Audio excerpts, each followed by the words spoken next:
Offline and online आप सभी का अभिनंदन है। शालोम, खुदावंद की पवित्र और गहरी उपस्थिति में आप सभी का स्वागत है और हम धन्यवाद करते हैं उस परमेश्वर का जिस परमेश्वर ने हमें फिर से एक बार अपनी उपस्थिति में बैठने का ये समय दिया कि हम उसकी उपस्थिति में बैठकर उसकी प्रस्तुति करें, उसके नाम को सराहें, उसके नाम की प्रस्तुति करें और हम धन्यवाद करते हैं। हालेलुया।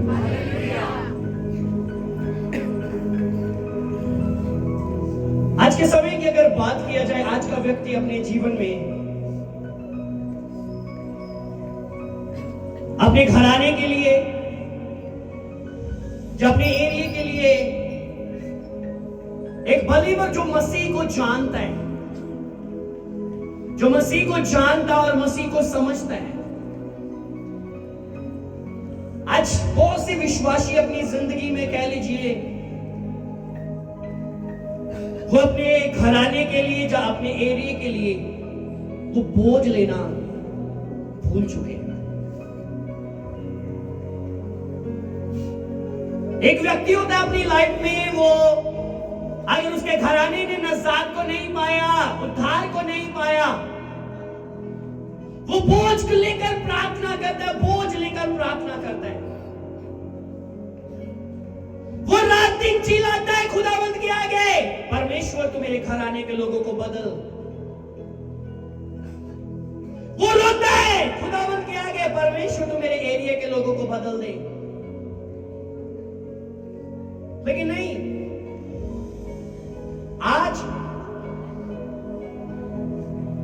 हमारी जिंदगी में बोझ लेना तो दूर की बात, आज हमारी लाइफ में, आज हमारे जीवन में हम प्रार्थना तक करना भूल चुके हैं।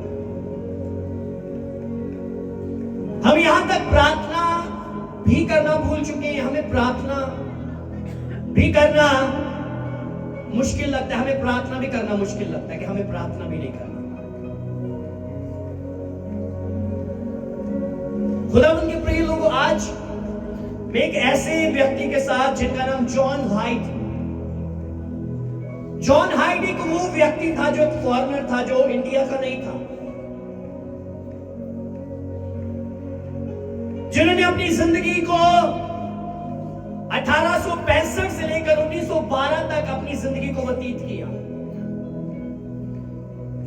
1865 to 1912 उन्होंने धरती पर अपना जीवन व्यतीत किया। और वो व्यक्ति अपनी लाइफ में अपने देश को छोड़कर वो भारत में आ गया, एक मिशनरी बनकर। सुनिए वर्ड, समझिएगा। ये व्यक्ति अपना देश छोड़कर भारत में आ गया, एक मिशनरी बनकर।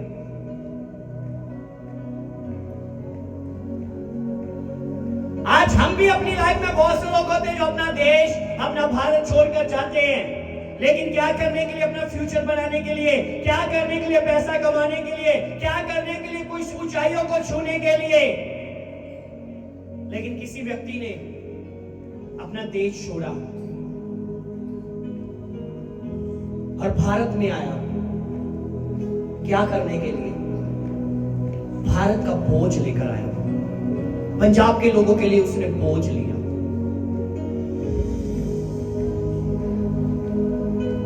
और कहा जाता है इस व्यक्ति का प्रार्थना करने का अंदाज ये था, ये प्रार्थना सारी सारी रात घुटनों के बल रहकर प्रार्थना में रहता था। सारी सारी रात ये दुआ करता रहता था। उसके कमरे से आवाजें आती थी रोने की। वो रोता था, खुदा तू भारत के लोगों को बचा, तू पंजाब के लोगों को बचा। वो रोता था सारी सारी रात। उसके कमरे से रोने की आवाजें आती थी, चिल्लाहट की आवाजें आती थी। वो चिल्लाता था, वो रोता था। एक ऐसा मिशनरी जॉन हाइट जो अपने देश को छोड़कर, अपने घर को छोड़कर भारत में आकर वो बोझ लेकर रो रहा है, वो दुआ कर रहा है।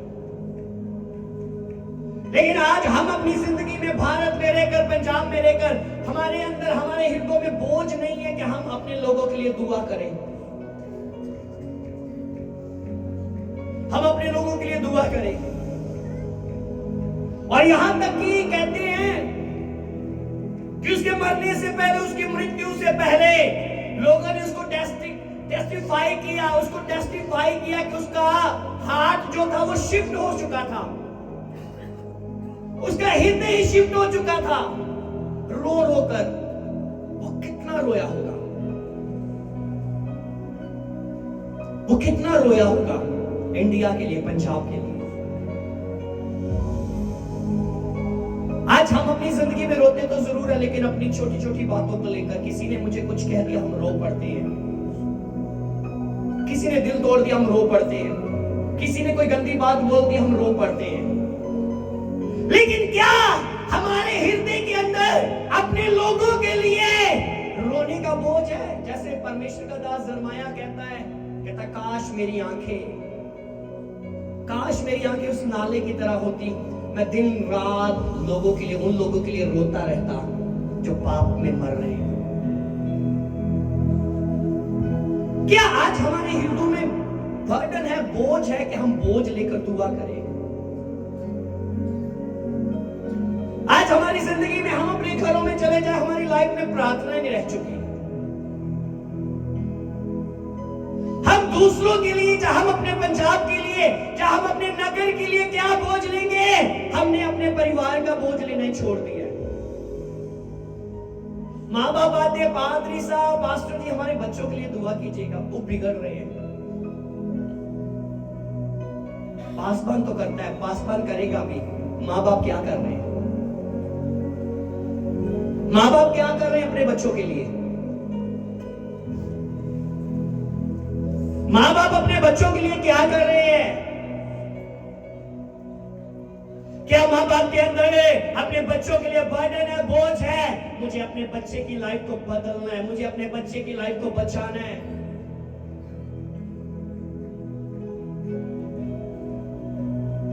क्या हम रोते हैं जब हमें छुट्टी होती है? हम कहते चलिए उधर घूम लिया, हम उधर घूमने को चलते, ये वो इधर उधर बस।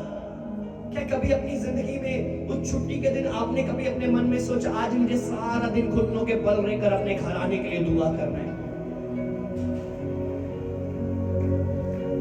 कहां गए? लेकिन ये जॉन हाइट क्या कर रहे हैं? अपना देश छोड़ दिया उसने। वो भारत में के लोगों के लिए आ गया, उनके लिए बोझ लेकर आया। उसके मन में बोझ था भारत के लोगों के लिए। वो पैसा कमाने के लिए नहीं आया, वो लोगों को यीशु के साथ मिलाने के लिए आया कि लोग बच जाएं। आज मैं और आप, हम अपनी जिंदगी में देखें परमेश्वर के प्रिय लोगों, क्या हमारे मनों में बोझ है अपने परिवार के लिए, अपने एरिया के लिए, अपने सूबे के लिए, अपने शहर के लिए, अपने भारत के लिए? क्या हमारे मनों में बोझ है कि हम घुटनों के बल आए, हम अपने घुटनों के बल आए? परमेश्वर के प्रिय लोगों, प्रार्थना बदल देती है हालातों को, प्रार्थना परिस्थितियों को बदल देती है, प्रार्थना जीवनों को बदल देती है, प्रार्थना घरानों को बदल देती है, यहां तक कि प्रार्थना, मैंने कहा, वो देशों को बदल के रख देती है। लेकिन क्या आज हमारे पास प्रार्थना का जीवन है? पासवान को तो बोल दिया, पासवान को कह दिया पास्टर जी दुआ कीजिएगा मेरे पति के लिए, वो भी चर्च आए, वो नशा छोड़े। पत्नी क्या कर रही है? क्या उसने बोझ लिया? क्या उसने अपने पति के लिए उपवास किया? क्या वो घुटनों के बल आई? क्या उसने जब फ्री थी, क्या उसने सारा दिन, अगर उसके पास समय था 2 घंटे 3 घंटे 4 घंटे, क्या उसने घुटने टिकाए अपने पति के लिए?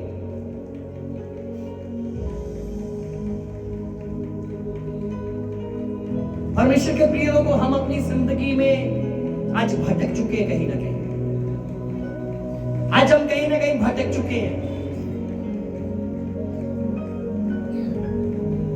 आज आवश्यकता है हम अपने जीवन में प्रार्थना की सामर्थ्य को समझें।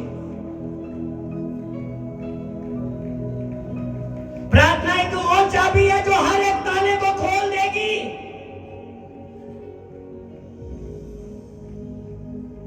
एक चाबी होती है जो ताले को खोल सकती है, ताला तोड़ने वाला तोड़ देगा, लेकिन आसपास लोग इकट्ठा हो जाएंगे, आवाज सुनकर ये क्यों ताला तोड़ा जा रहा है, क्यों, क्या हुआ, ये वो बहुत कुछ होगा, शोर मच जाएगा। लेकिन एक चाबी एक वो औजार है जो ताले के हृदय में जाती है, ताले के दिल में जाती है। वो ताले के दिल में जाती है और दिल में जाकर वो आराम से ताले को वो खोल देती है। यीशु मसीह ने यूहन्ना की पुस्तक 14 अध्याय उसके 13 पद में एक बात को कहा, क्या कोई पढ़ सकता है? John chapter 14, gospel book John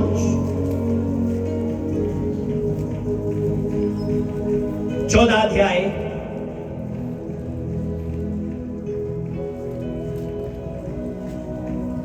उसके 13 पद के ऊपर, 13 और 14 वचन के ऊपर गौर करेंगे।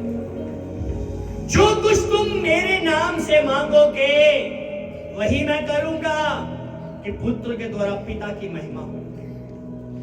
यदि तुम मुझसे मेरे नाम से कुछ मांगोगे तो मैं उसे, बोलिए ना, मैं उसे, मुझे आवाज नहीं आई, मैं उसे, यदि तुम मुझसे मेरे नाम से कुछ मांगोगे तो मैं उसे करूंगा। कहने का था कि यीशु मसीह के कहने का मतलब प्रार्थना, मांगने का मतलब ये नहीं मांगना, मांगना चाहता है प्रार्थना के द्वारा। प्रार्थना, प्रार्थना कि आज हम अपने जीवन में आज कहां गए प्रार्थना के योद्धा? कहां गए आज प्रार्थना के योद्धा? बाइबल को जब हम पढ़ें, स्कॉलर पौलुस के बारे में कहते कहते वो इतना प्रार्थना का योद्धा था कि उसके घुटने काले हो चुके थे ऊंट की मानद। याकूब इतनी प्रार्थना करने वाला था, उसके घुटने भी काले हो चुके थे ऊंट की मानद। क्या आज हमारे हृदयों में, क्या आज हमारे जीवन में हमारे परिवारों के लिए बोझ है? क्या हम बोझ लेकर प्रार्थना करते हैं? जहां हम अपने जीवन में बस टेंशन फ्री होकर बैठे हैं।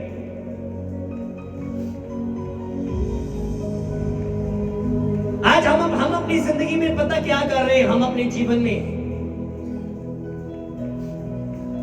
लोगों को बचाना तो चाहते हैं, दोनों आ जाओ, दोनों। क्या होता है हम अपने जीवन में, बेटा दोनों आ जाओ, हम अपने जीवन में क्या करते? दोनों क्या थे? इन लोगों को बचाना तो चाहते हैं, लाइक कि मैं ट्रेन में हूं,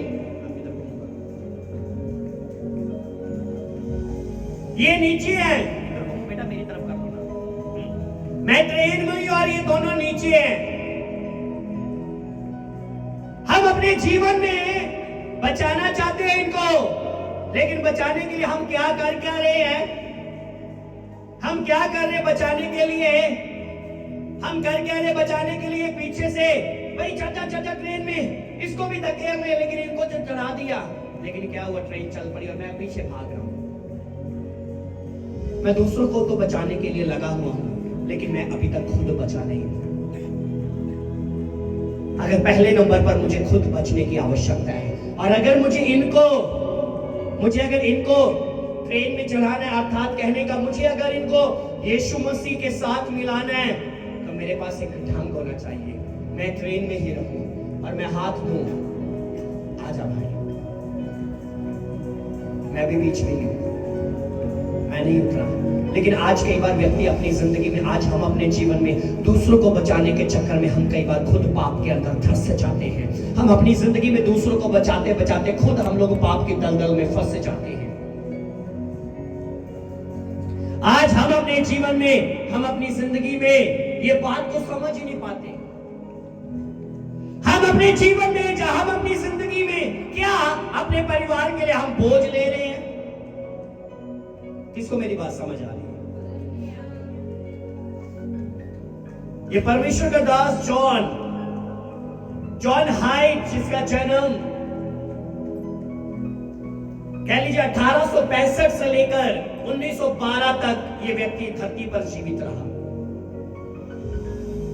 ये व्यक्ति अपना देश छोड़कर भारत में आ गया। कहां पर आ गया? सारे बोलिए, कहां पर आ गया? भारत में आ गया। क्या करने के लिए? पैसा कमाने के लिए, नाम कमाने के लिए, शोहरत कमाने के लिए? नहीं, लेकिन इसके मन में बोझ था भारत के लोगों के लिए, पंजाब के लोगों के लिए। लेकिन परमेश्वर के प्रिय लोगों, क्या आज हमारे अंदर बोझ है? क्या आज हमारे हृदयों में बोझ है अपने लोगों को बचाने का? क्या आज हमारे मनों में वो बोझ है? जैसे बाइबल बताती है, यीशु मसीह यरूशलेम में गए। यरूशलेम में जब गए तो यीशु मसीह यरूशलेम के लोगों को देखकर रो पड़े। यीशु मसीह यरूशलेम के लोगों को देखकर रो पड़े, उनके हालात को देखकर रो पड़े। आज कई बार हम लोग दूसरों को देखते हैं, अन्य जातियों को, जादूगरों के पास जाता देखते, हम उनको देखकर हंसते हैं। मैं एक बात कहना चाहता हूं परमेश्वर के प्रिय लोगों, अगर आपके मन में दर्द होगा ना उन लोगों के लिए, आप उनको देखकर हंसोगे नहीं, आप उनको देखकर आपकी आंखें नम हो जाएगी, आपकी आंखें रोएंगी। प्रभु वो नरक में जा रहा है, प्रभु मैं उसको बचाना चाहता हूँ, कहीं वो मरकर नरक की आग में न जाए। अगर तूने प्रभु मेरे अकेले के लिए नहीं, तूने उस मनुष्य के लिए भी लहू बहाया है, ऐ खुदावन तूने उसके लिए भी पुत्र को दिया है, मैं चाहता हूं वो बच जाए। आप घर जाकर उसकी एक्टिंग नहीं करोगे कि वो ऐसा करता था, वो ऐसा करता था। आप घर जाकर अपने घुटनों के बल आओगे, आप उसको याद करोगे और आप उसके लिए रोओगे, आप रोओगे उसके लिए, आप परमेश्वर के आगे चिल्लाओगे उसके लिए। क्या ऐसा बर्डन हमारे अंदर है? क्या हम ऐसा बोझ लेते हैं, रखते हैं अपने अंदर?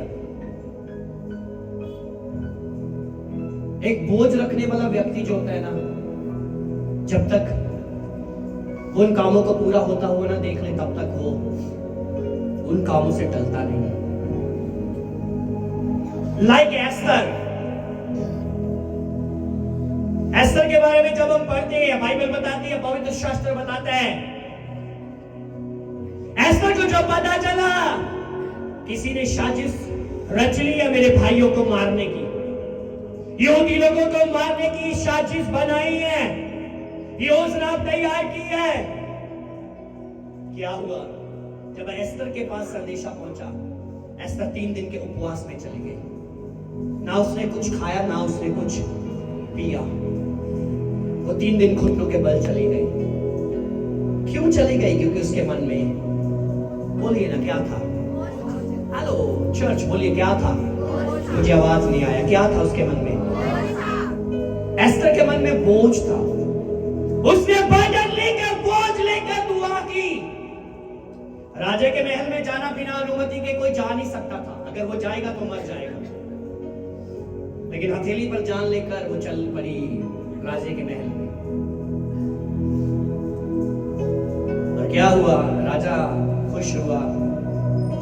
राजा बोलता, मांग। तो क्या मांगती? मैं तुझे आधा राज्य तक दे दूंगा। 3 दिन के उसके उपवास ने, उसके बोझ ने उसके भाइयों की जान को बचाया। आज खुदावंद के प्रिय लोग, हम अपनी जिंदगी में देखें, क्या हमारे मनों में बोझ है अपने परिवार के लिए, अपने बच्चों के लिए?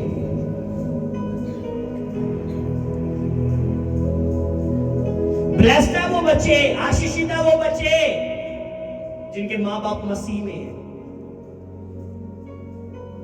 ब्लेस्ड है वो बच्चे जिनके माँ बाप मसीह में हैं।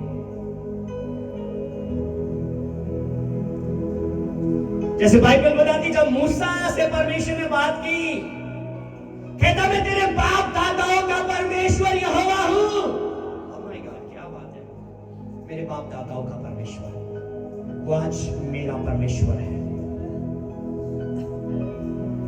ब्लेस्ड होंगे आप अगर आपके माँ बाप आपके माँ बाप मसीह में हैं, वो परमेश्वर के साथ चलने वाले हैं। अगर नहीं है, आप ऐसे बन जाओ, आप ऐसे बन जाओ कि कल को जब आपकी जनरेशन पैदा हो तो उनको मसीहत विरासत में मिले, उनको मसीहत विरासत में मिले, उसको आत्मा का फल विरासत में मिले। अब्राहम का परमेश्वर इसहाक को विरासत में मिल गया, इसहाक का परमेश्वर याकूब को विरासत में मिल गया।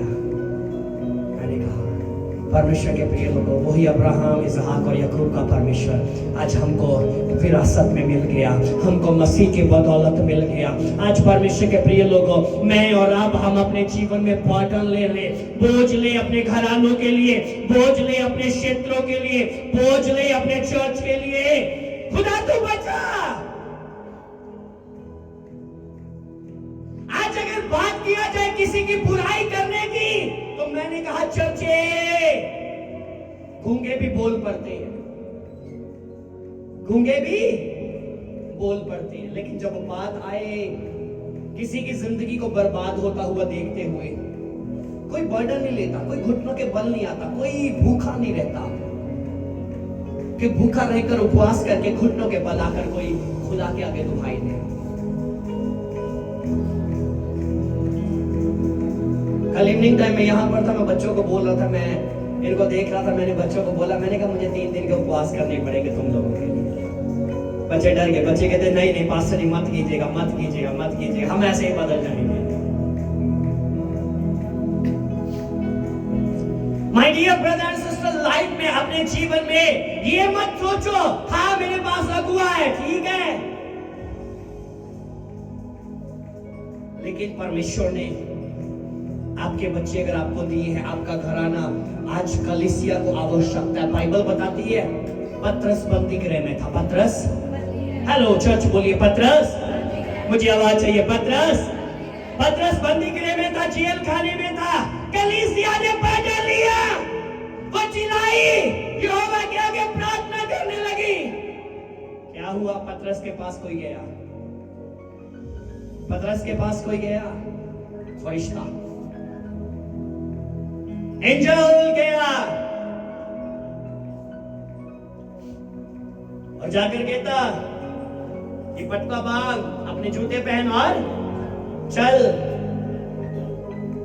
पतरस को लगा शायद मैं कोई दर्शन देख रहा हूं, स्वप्न देख रहा हूं, लेकिन जब मेन गेट से बाहर आ गया उसको पता चला ये दर्शन नहीं है, ये रियलिटी है। आज खुदावंद के प्रिय लोगों, क्या हमारे जीवनों में, अपने घरानों के लिए, अपने चर्च के लिए, अपने क्षेत्र के लिए, जहां आप रहते हो, क्या आपके मन में बोझ है, बर्डन है? जॉन हाइट, मैंने कहा दूसरा देश छोड़कर वो आपके लिए भारत में आ गया बोझ लेकर प्रार्थना करने के लिए। परमेश्वर पंजाब बच जाए, भारत बच जाए, लेकिन हम भारत में होकर भी हम बोझ ही नहीं ले रहे, हमारे अंदर बोझ ही नहीं है,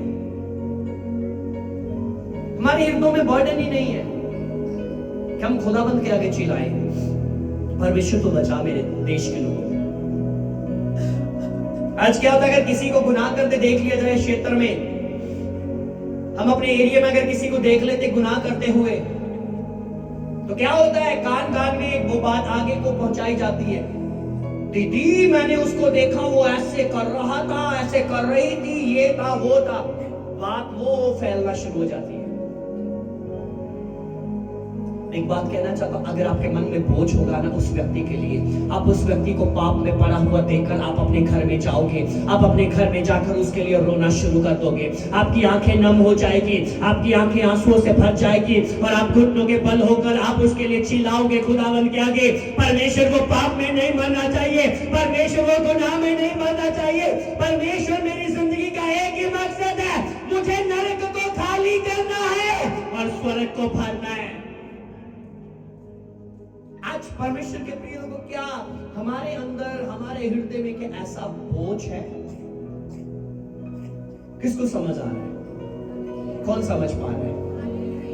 आज खुदावन के प्रिय लोगों, क्या आज हमारे अंदर ऐसा बर्डन है, हम इस बोझ के साथ प्रार्थना करते हैं, जहां हम अपनी जिंदगी में प्रार्थना करना ही भूल चुके हैं, जहां हम अपने जीवन में प्रार्थना करना ही भूल चुके हैं। आज समय, बाइबल बताती है इतिहास की पुस्तक में, यदि मेरी प्रजा के लोग जो मेरे कहलाते हैं दीन होकर अपने बुरे रास्ते को छोड़कर मेरी ओर फिरे, मेरे दर्शन की चाहत रखे, मैं स्वर्ग से सुनकर उनके पाप को क्षमा करूंगा और उनके देश को बहाल कर दूंगा। लेकिन बात है प्रार्थना, बात है प्रार्थना, बोझ लेकर प्रार्थना करना। जब इस्राएली हार रहे थे, मूसा गया पर्वत पर, मूसा ने घुटने टिकाए, मूसा ने घुटने टिकाए और अपने हाथ उठाए। मूसा बहुत बड़ी उम्र का था।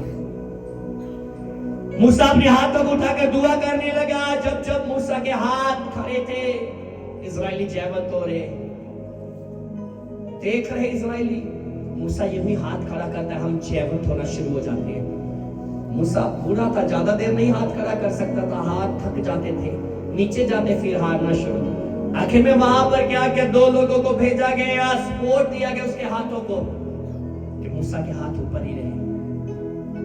और आखिर इस्राएली जयवंत हो गए, इस्राएली जीत गए, दुश्मनों को उन्होंने हरा दिया। आज खुदावंद के प्रिय लोगों, हम अपने जीवन में देखें, हम कहां पर हैं? क्या हमारे जीवन में प्रार्थना है? प्रार्थना आपके जीवन को बदल देगी, प्रार्थना आपके लाइफस्टाइल को बदल देगी, प्रार्थना आपके घर के लोगों को बदल देगी, प्रार्थना आपके हालातों को बदल देगी, प्रार्थना आपकी फाइनेंशियली प्रॉब्लम को खत्म कर देगी, प्रार्थना आपके घर से हर जादूगरी की शक्तियों को खत्म कर देगी, प्रार्थना आपके घर आने से हर नशे को खत्म कर देगी, प्रार्थना आपके घर आने में जो उथल पुथल हो रहा है वो सब कुछ सही होना शुरू हो जाएगा यीशु मसीह के नाम में। लेकिन उसके लिए आवश्यकता प्रार्थना की। बोझ लेकर प्रार्थना करना, बोझ लेकर प्रार्थना करना। आज समय नहीं हमारे पास प्रार्थना करने का। कोई कहता मन नहीं करता, पासवान क्या करे, घर के हालात ही ऐसे, दिल दुख से भरा हुआ है, दिल परेशानी से भरा हुआ है, कैसे प्रार्थना करे, मन ही नहीं करता। वक्त ही तब है प्रार्थना करने का जब मन नहीं करता, जब मन नहीं करता, जब मन नहीं कर रहा तब प्रार्थना करके देखना कभी अपनी जिंदगी में। आप अपने जीवन में परमेश्वर के उन कामों को देखोगे जो आपने कभी देखे नहीं होंगे। परमेश्वर ऐसे काम करेगा, आप देखोगे और आप शॉक्ड हो जाओगे, ये कैसे हो गया, मेरा तो मन नहीं था प्रार्थना करने का। तब आपका मन प्रार्थना की ओर जब लगना शुरू हो जाएगा, आप बदलाहट को देखोगे। जो आंधियां आपके विरुद्ध उठकर खड़ी हुई है, उन आंधियों का आप थमता हुआ देखोगे। जो लहरें उठ रही है, आप उन लहरों को शांत होता हुआ देखोगे। जो पहाड़ आपके सामने खड़े हैं, आप उन पहाड़ों को हटता हुआ देखोगे। जो लाल समुद्र आपका रास्ता रोके हुए है, आप रास्ते को बनता हुआ देखोगे। लेकिन प्रार्थना, आवश्यकता है प्रार्थना की। आज हमारी जिंदगी में, आज हमारे जीवनों में हम प्रार्थना करना भूल चुके हैं।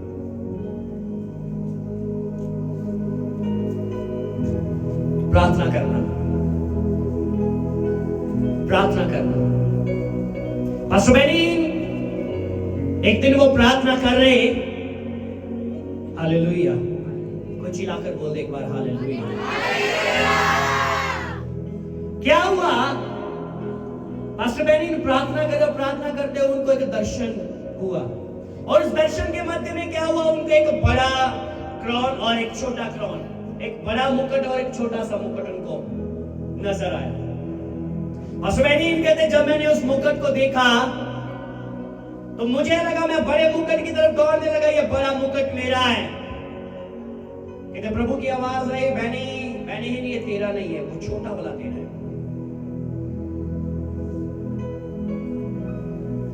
नहीं कहते प्रभु मैंने इतनी रूहों को बचाया, लाखों करोड़ों रूहों को, और आप बोल रहे हो वो छोटा मुकुट मेरा है।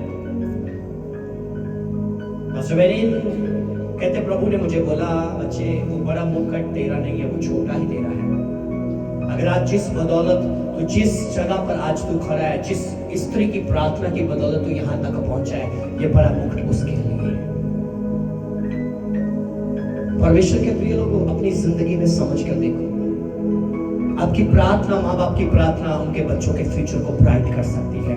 आप माँ बाप की प्रार्थना, आप माँ बाप की जो प्रार्थना है आपके बच्चों को कह लीजिए हर पाप से, गलत संगति से बचा सकती है। माँ बाप की प्रार्थना आपके बच्चों को सुरक्षित रख सकती है। माँ बाप की प्रार्थना हर एक पाप से आपके बच्चों को छुड़ा सकती है। लेकिन आज हम अपने बच्चों के लिए प्रार्थना नहीं कर पाते। हम अपने बच्चों के लिए प्रार्थना नहीं कर पाते।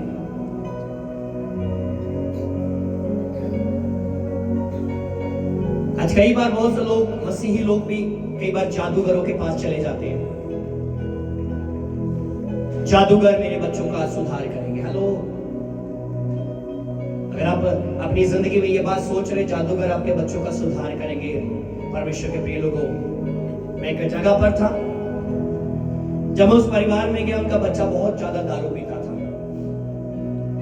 तो वो कहते हम कहीं भी नहीं जाते। वो नॉन क्रिश्चियन थे, वो नॉन क्रिश्चियन थे। कहते हम कहीं भी नहीं जाते। आज पहली बार हम दुआ करवाने वाले हैं कि हमारा बच्चा आजाद हो जाए। मुझे स्पिरिट में हुआ, मैंने उस आदमी के, उस लड़के के कंधों पर हाथ रखा और कंधों पर हाथ रखते रखते मैं शोल्डर से नीचे को जाने लगा। जब यहां पर हाथ मेरा लगा तो यहां पर कुछ बंधा हुआ था। मैंने कहा ये क्या है? धागा बांधा हुआ था जादूगरों का, तांत्रिकों का। मैंने पूछा उसकी मां से, उसके बाप से, मैंने कहा ये क्या है? कहते ये पास्टर दौड़ जाता था घर से बाहर, तो इसलिए ये धागा डलवाएगा। मैं कहता धागा तोड़ के नहीं चल जाना, संगल पाओ। हेलो, की पाओ, संगल पाओ।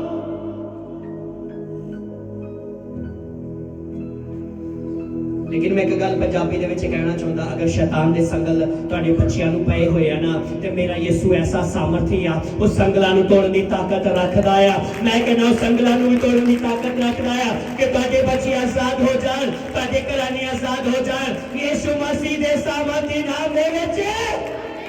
हालेलुया। लेकिन हम अपने जीवन में, हम अपनी जिंदगी में तांत्रिकों के पास भाग जाते हैं।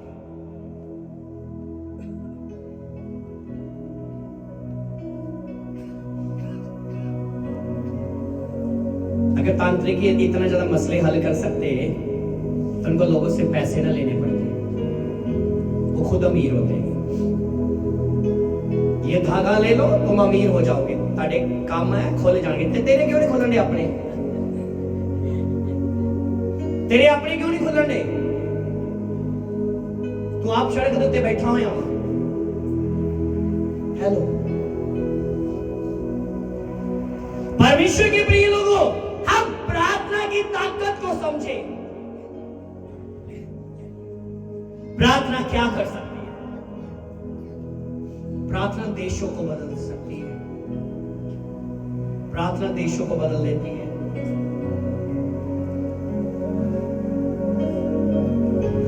इवेंजलिस्ट रिनहार्ड बॉन्के वो बोलते, मैं एक देश में जाना चाहता था,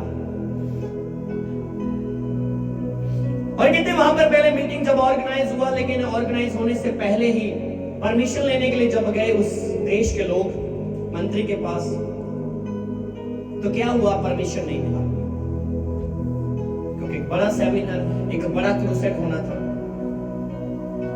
एक बड़ी मीटिंग होनी थी। तो क्या हुआ?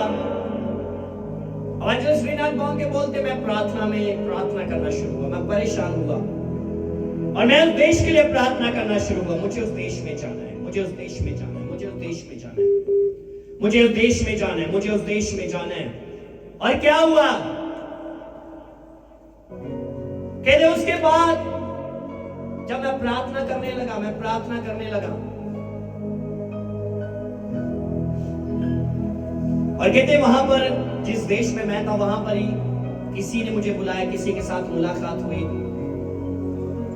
और कहते जब उस व्यक्ति के साथ मैंने बात की, मुझे उस देश में जाना है और एक मीटिंग लेना पड़ा, लेकिन वहां पर परमिशन नहीं मिल रही। कहते जिस व्यक्ति के साथ मेरी मुलाकात हुई, वो व्यक्ति कहता कोई बात नहीं, आप परमेश्वर के जन, आप घबराए मत। जिस व्यक्ति से परमिशन लेनी वो ऑलरेडी मेरा मित्र ही है, मैं अभी उनको कॉल करता हूँ। एवेंजलिस्ट श्रीनाथ उनके बोलते मेरे सामने उन्होंने कॉल किया उस व्यक्ति को, और मंत्री ने खुद परमिशन दिया। और कहते यहाँ तक ऐसा हुआ कि उस देश में जब मैं पहुंचा, उस देश का मंत्री खुद मुझे लेने के लिए, रिसीव करने के लिए आया। और जब मैं उस देश में गया, परमेश्वर ने उस देश में एक बड़ी बहाली को लाया, परमेश्वर ने उस देश में एक बड़ी बदलाहट को लाया। बहुत से लोगों ने अपने गुनाहों को छोड़ा और मसीह को अपना सेवियर, अपना उद्धारकर्ता ग्रहण किया और अपना जीवन मसीह को दे दिया। आज हम अपनी जिंदगी में क्या बर्डन लेकर प्रार्थना कर रहे हैं? क्या हम बोझ लेकर प्रार्थना करते हैं? अपने बच्चों के लिए, अपनी पत्नी के लिए, अपने पति के लिए, अपने चर्च के लोगों के लिए। खुदावंद यीशु क्या नहीं कर सकते? खुदावंद यीशु क्या नहीं कर सकते? क्या उनके लिए कोई काम कठिन है? हेलो, मैं आपसे पूछ रहा हूं, क्या यीशु के लिए कोई काम कठिन है? मुझे आवाज नहीं आया। क्या यीशु के लिए कोई काम कठिन है? नहीं। क्या कोई ऐसा व्यक्ति है जिसको वो ना बदल सके? हाँ जी, कोई दुनिया में ऐसा व्यक्ति है जिसको यीशु ना बदल सके?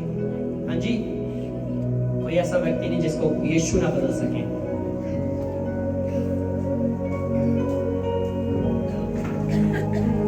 जिसको वो ना बदल सके।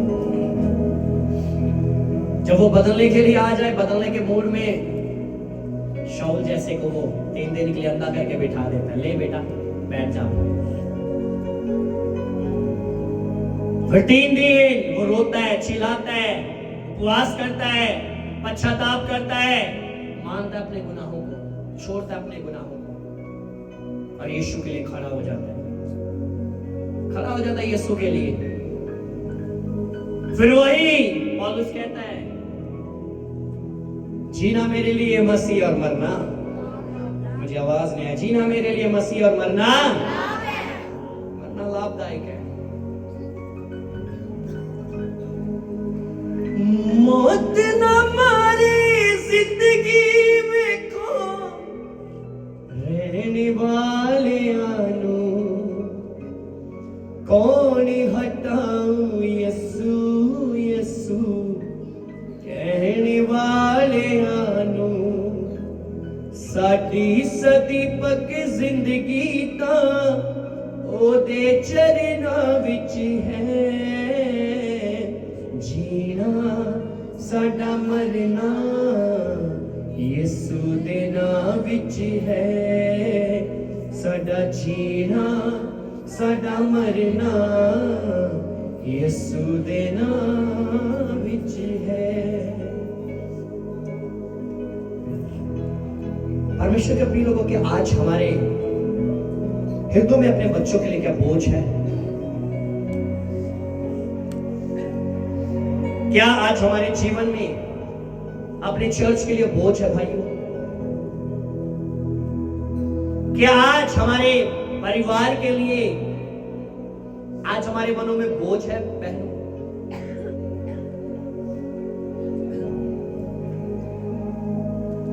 अगर बोझ होगा आपके मनों में आपके परिवार के लिए ना,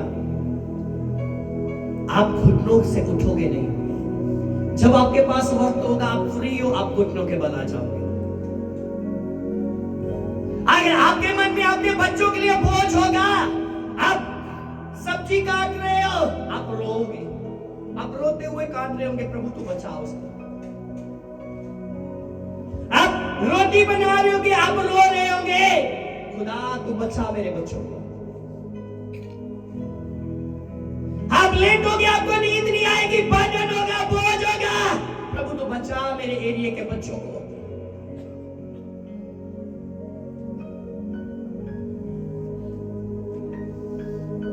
आप खाना खा रहे होंगे, आप रो रहे होंगे, खुदा बचा मेरे एरिया के लोगों को, बचा मेरे घराने को।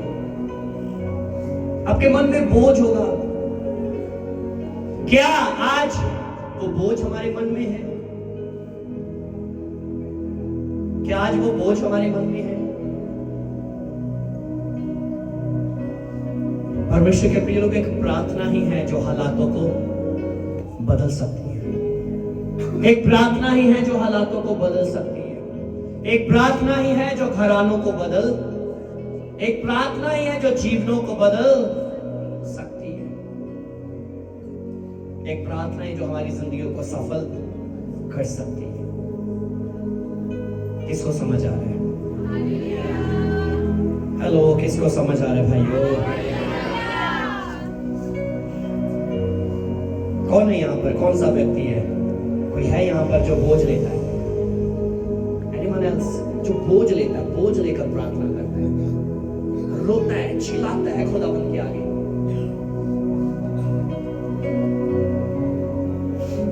करके तो देखो खुदावंद के प्रिय लोगों, करके तो देखो।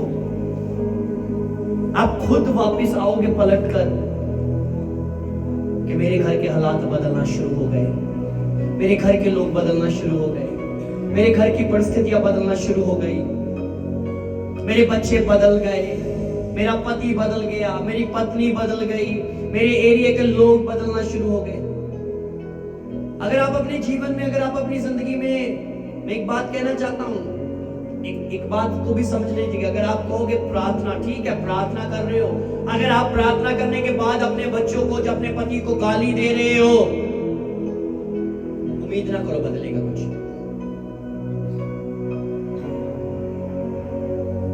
उम्मीद ना करो कुछ बदलेगा। अगर आप अपने बच्चों को गालियां दे रहे हो,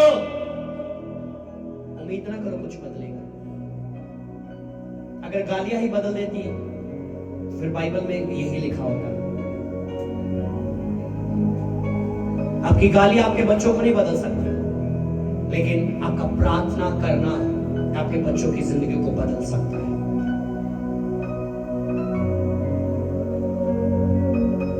कई बार हम अपने बच्चों को गालियां देते हैं, उनको रोटी नहीं देते, कई बार पति को रोटी नहीं देते। क्यों? आप क्या अपना व्यवहार क्या दिखा रहे हो उनको?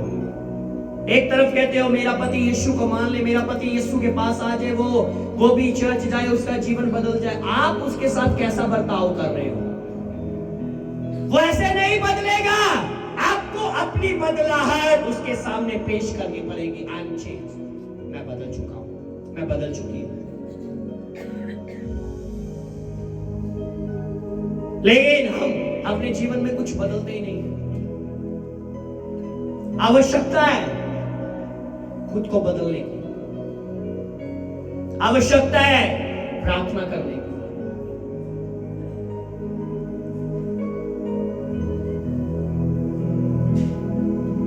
परमेश्वर के प्रिय लोगों, करके देखो एक बार। अगर अब जॉन हाइट की बात करो, इस व्यक्ति ने जितना समय जिंदगी व्यतीत की, ये व्यक्ति ने बोझ के साथ की। भारत के लिए बोझ रखा इसने अपने मन में, पंजाब के लोगों के लिए बोझ रखा अपने मन में कि मेरे पंजाब के लोग बच जाए, भारत के लोग बच जाए। आज हमारे अंदर क्या बोझ है अपने परिवारों के लिए? क्या हमारे अंदर, हम तो अपनी जिंदगी में कई बार दूसरों को अगर देखते हैं तो हम लोग ठट्ठों में उड़ा लेते हैं, उसको हंसी में उड़ा देते हैं। हम उसको बचाने की बजाय हम उसको और धिक्कारना शुरू कर देते हैं। हम बचाने के बजाय और धिक्कारना शुरू कर देते हैं जिस इंसान को, चाहे वो कई बार हमारे घर का होता है, चाहे वो हमारे एरिया का मनुष्य कोई होता है। लेकिन परमेश्वर के प्रिय लोगों, यह आवश्यक है, जिंदगी बदलो। और अगर लोगों को बदलना है, आपको आवश्यक है आप प्रार्थना करना शुरू करो, लेकिन बोझ के साथ, बोझ के साथ प्रार्थना करो, बोझ के साथ। एक व्यक्ति अपनी जिंदगी में, एक आदमी अपनी लाइफ में मेहनत करता है, उसको पता है मुझे महीने बाद अपने घर का किराया देना है, मुझे बिजली का बिल देना है, मुझे अपने बच्चों की फीस देनी है, मुझे अपने घर में राशन लेकर आना है, मुझे राशन वाले के पैसे देने, दूध वाले के पैसे देने, सिलेंडर भराने। एक बर्डन होता है मन में, मुझे फीस कहां से देनी है, मुझे बिल कहां से देना है, मुझे घर का रेंट कहां से देना है, मुझे बच्चों की फीस कहां से देनी है, मुझे घर में राशन कहां से लाना है, मुझे दूध के पैसे कहां से देने हैं, मुझे सिलेंडर कहां से भराना है, कैसे भराने हैं। बर्डन होता है, बोझ होता है। और उसके लिए जब बोझ रखता है इंसान अपने मन में, तब वो उसके लिए वो मेहनत करना शुरू करता है, वो मेहनत करना शुरू करता है। वो गर्मी नहीं देखता, वो सर्दी नहीं देखता, वो निकलता है काम के लिए बाहर। वो सर्दी में भी जाता है, वो गर्मी में भी जाता है, पसीना निकल रहा होता है, खून पसीना बनकर बह रहा होता है, लेकिन वो मेहनत करता है। सर्दी में ठंड लग रही होती है, लेकिन मेहनत करता है। ध्यान होता है मुझे रेंट देना है, ध्यान होता है मुझे बच्चों की फीस देनी है, ध्यान होता है मुझे बिजली का बिल देना है, ध्यान होता है मुझे अपने घर में बच्चों के लिए कुछ लेकर जाना, राशन डलवाना है। वो उस बर्डन को लेकर, उन चीजों को लेकर वो मेहनत करता है। एक स्त्री कई बार उठने का नहीं मन करता, लेकिन उसको पता है मेरे बच्चों ने स्कूल जाना है, क्या वो भूखे जाएंगे। वो गर्मी सर्दी नहीं देखती, वो उठती है, वो किचन में जाती है और वो खाना बनाती है।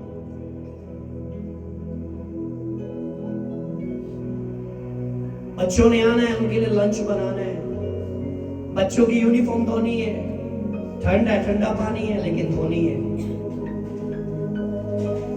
वो बर्डन रखती है और वो करती है उस काम को। इन कामों के लिए तो बर्डन आपने रख लिया,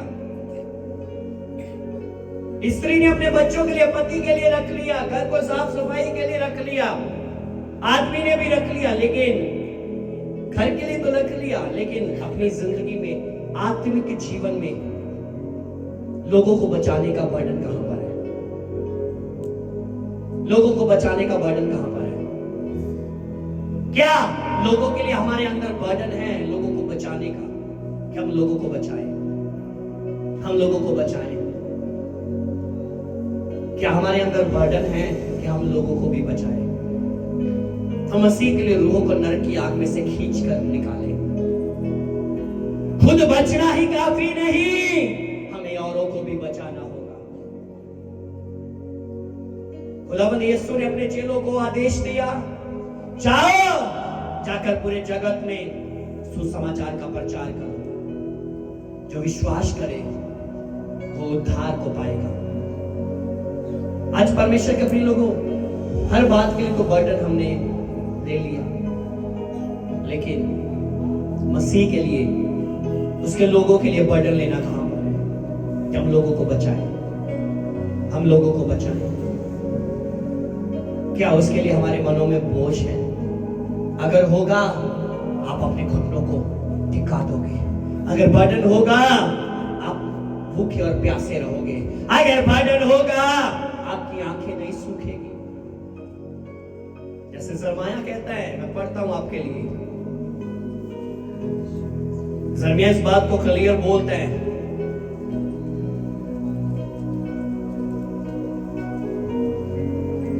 जब हम 9 अध्याय को पढ़ते हैं, जरमाया 9 चैप्टर, भला होता कि मेरा सिर जल ही जल और मेरी आंखें आंसुओं का सोता होती, कि मैं रात दिन अपने मारे हुए लोगों के लिए रोता रहता। मैं अपने मारे हुए लोगों के लिए रोता रहता। क्या आज हम अपनी जिंदगी में, हम अपनी लाइफ में उन मारे हुए लोगों के लिए रोते हैं? हम उन मारे हुए लोगों के लिए रोते हैं क्या? वो प्रार्थना कर रहा है, भला होता कि मेरा सर जल ही जल और मेरी आंखें आंसुओं का सोता होती, कि मैं रात दिन अपने मारे हुए लोगों के लिए रोता रहता,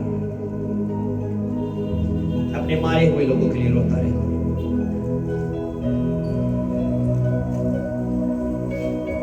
आज खुदावंद के प्रिय लोग, हम अपनी जिंदगी में देखें,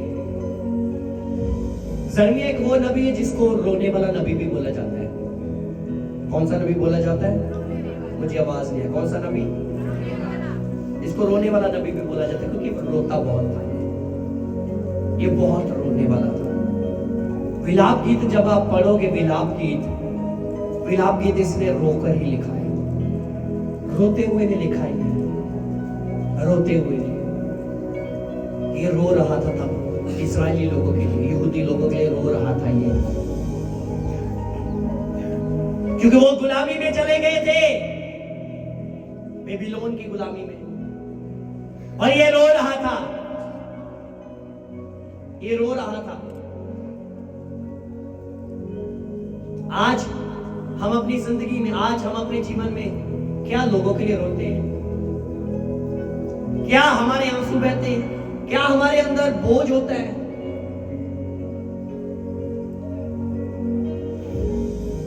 कौन समझ पा रहे हैं मेरी बात को? परमेश्वर के प्रिय लोगों, अगर आप समझ गए, मुझे कहने की आवश्यकता नहीं होगी, मुझे बार बार चिल्लाने की जरूरत नहीं होगी। घुटनों के बल आओ, ऊंची आवाज के साथ प्रार्थना करो, हाथों को उठाकर प्रार्थना करो। अगर आपके मनों में बोझ आ जाएगा ना, आपके अंदर बोझ होगा ना, आप बोझ लेने वाले बन जाओगे ना। परमेश्वर के प्रिय लोगों, मुझे यहाँ पर किसी को कहने की आवश्यकता नहीं पड़ेगी। कोई घुटनों के बल होकर रो रहा होगा, कोई हाथों को उठाकर रो रहा होगा, कोई खड़ा होकर चिल्ला रहा होगा, खुदा तो बचा इस एरिया के लोगों को, परमेश्वर तो जवानों को बचा, परमेश्वर तो जवानों को नशे की गुलामी से आजाद कर, परमेश्वर तू मेरे एरिया के लोगों को बचा। रो रहे होंगे, मुझे चिल्लाना नहीं पड़ेगा।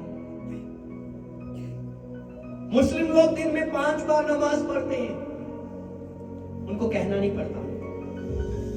जूइश लोग, यहूदी लोग दिन में 3 बार प्रार्थना करते हैं, उनको कहना नहीं पड़ता।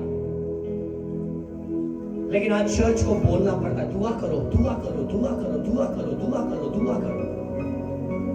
आज चर्च को बोलना पड़ता है, दुआ करो, दुआ करो, दुआ करो। आज चर्च को बोलना पड़ता है, चिल्लाना पड़ता है, प्रार्थना करो, प्रार्थना करो। आज चर्च को चिल्लाना पड़ता है, प्रार्थना करो। कौन समझ पा रहे मेरी बात? जिस दिन परमेश्वर के प्रिय लोगों, आपके हृदयों में बर्डन, बोझ आ जाएगा ना, चर्च में यहां पर किसी को कहना नहीं पड़ेगा, मीटिंग लीड करने वाले को कहना नहीं पड़ेगा, दुआ करें। भाइयों हाथ उठाकर दुआ करो, बहनों हाथ उठाकर दुआ करो, ऊंची आवाज से दुआ करो। किसी को कहने की आवश्यकता नहीं पड़ेगी। लोग खुद चिल्लाएंगे, लोग खुद रोएंगे, लोग खुद प्रार्थना करेंगे। किसी को कहने की आवश्यकता नहीं होगी, बार बार बार बार कहने की आवश्यकता नहीं होगी। बातें मत करो, प्रार्थना करो। ये तब होगा जब आपके हृदयों में, आपके मन में बोझ आ जाएगा, किसी को बचाने के लिए, किसी को मसीह के लिए जीतने का बोझ, किसी गिरे हुए को उठाने का बोझ, किसी टूटे हुए को बनाने का बोझ, किसी पीछे गए हुए को आगे लेकर आने का बोझ। आपके अंदर जब ये बोझ आ जाएगा ना, आपको कहना नहीं पड़ेगा, आपको कहना नहीं पड़ेगा। आप खुद प्रार्थना करोगे, आप खुद चिल्लाओगे, आप खुद चिल्लाओगे और परमेश्वर के आगे दुहाई दोगे। आज परमेश्वर के प्रिय लोगों, ये अनिवार्य है इस बात को समझना, इस बात को समझना हमारे लिए बहुत आवश्यक है। प्रार्थना क्या कर देती है? अपने पड़ोसी को बोलो, प्रार्थना के योद्धा बन जाओ। पड़ोसी को देखे और बोले, प्रार्थना के योद्धा बन जाओ। बोलो, बोझ लेने वाले बन जाओ, किसी के लिए बोझ लेने वाले बन जाओ। अपने परिवार का बोझ, अपने दोस्त का बोझ, कि उसको बचाना है, मसीह के लिए बचाना है। परिवार के लिए बोझ ले लो, परिवार को बचाना है कि मेरा परिवार मसीह के साथ आए, मसीह के पास आए, मसीह के साथ चले।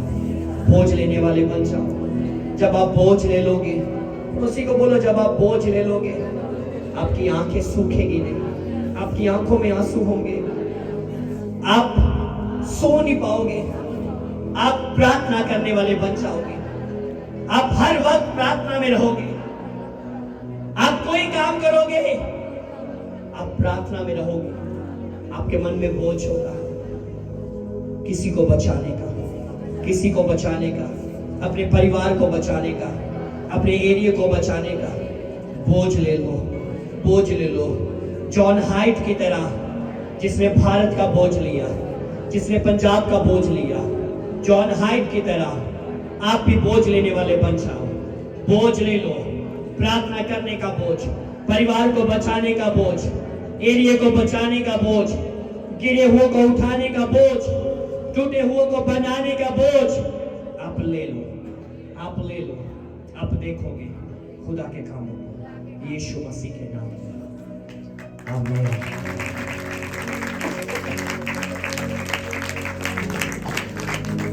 हालेलुया। किसको समझ आया?